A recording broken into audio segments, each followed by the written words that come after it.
Hey, salut à tous, c'est Night Owl, et oui, je n'ai pas fait de vidéo depuis longtemps, trop longtemps même. J'en parlerai un peu à la fin de cette vidéo, mais je voudrais commencer par faire ce que promet le titre, une petite review critique, sans aucun spoilers, d'Avengers Infinity War, 19e film du Marvel Cinematic Universe, un véritable événement.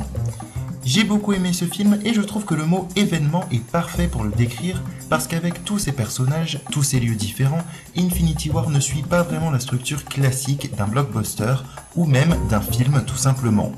C'est du jamais vu et j'irais jusqu'à dire que c'est un peu une véritable attraction, ce qui pourrait être un terme péjoratif et pourtant ça fonctionne parfaitement. Il aura donc fallu 10 ans, 19 films pour en arriver là, et les personnages sont désormais suffisamment développés pour qu'on puisse les exploiter tous ensemble, sans perdre de temps et sans que cela pose problème. Évidemment, il faut avoir des bases sur l'univers Marvel pour réellement apprécier Infinity War, ce qui en fait du coup un véritable régal pour les fans. J'ai été surpris par les personnages qui m'ont plu dans Infinity War parce que ce n'est pas ceux que j'apprécie le plus généralement. Thor, contre toute attente, mais aussi Doctor Strange, dont le film solo m'avait laissé plutôt indifférent, et certains gardiens, Rocket, Gamora et aussi Mantis, qui s'est vraiment bien inséré dans l'équipe depuis sa première apparition dans Volume 2. Sans rien spoiler, il y a comme promis dans Infinity War des choses inattendues, des retournements de situation, des morts, mais malheureusement certaines de ces décisions sont clairement non définitives. Quand on connaît les futurs plans du MCU, le pouvoir de correction que représentent les pierres de l'infinité et le fait que Marvel a toujours eu du mal à prendre de véritables risques, ça enlève un peu des enjeux et l'aspect tragique de certaines scènes. Mais si vous n'avez pas encore vu le film, croyez-moi, impossible d'en sortir indifférent, et si vous l'avez vu, vous savez de quoi je parle. Thanos est le personnage principal d'Infinity War, le fil rouge qui nous guide du début à la fin. La performance de Josh Brolin, bien qu'en motion capture, est vraiment formidable. Il est menaçant comme aucun autre personnage ne l'aura été avant lui. J'ai toujours dit et maintiens que le Marvel Cinematic Universe a un problème de vilain. Aucun antagoniste de la saga sur 19 films n'est réellement marquant ou particulièrement bien développé et exploité. Attention, il y a cependant une nuance évidente qui est apparue dernièrement. Marvel réussit parfaitement ses anti-héros. Je parle là de Loki ou plus récemment Killmonger, que certains vénèrent carrément comme un héros. Je ne croyais pas ça possible, mais Infinity War parvient à créer de l'empathie pour Thanos, ce qui est une prouesse vraiment admirable. Deux mots sur l'Ordre Noir, les enfants de Thanos, ils sont en effet numériques, très bien exécutés. Je les ai trouvés un peu sous-exploités, mais ils ne représentent pas la menace principale et remplissent donc finalement bien leur rôle. Et sans surprise, le plus marquant était Ebonimo.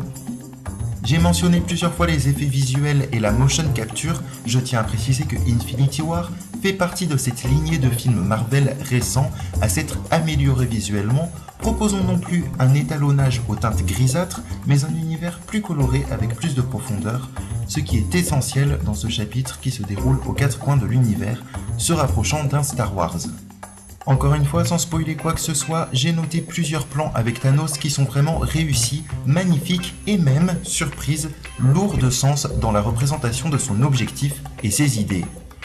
Contre toute attente, Infinity War pourrait constituer une fin en soi, mais on sait d'ores et déjà qu'Avengers 4 arrive.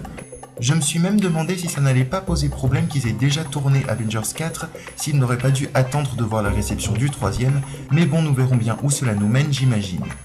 Voilà pour résumer mon avis global, Infinity War est une expérience formidable qui mérite d'être vue, même si au fond la tentative de prise de risque de cet événement laisse parfois dubitatif étant donné le passé du Marvel Cinematic Universe. Je ne pourrais pas encore dire où se range le film dans mon classement de la saga, mais j'imagine qu'il a sa place dans le top 5 parce qu'il est vraiment plutôt réussi. N'hésitez pas à me dire en commentaire ce que vous avez pensé du film et si vous avez des théories concernant la suite du MCU.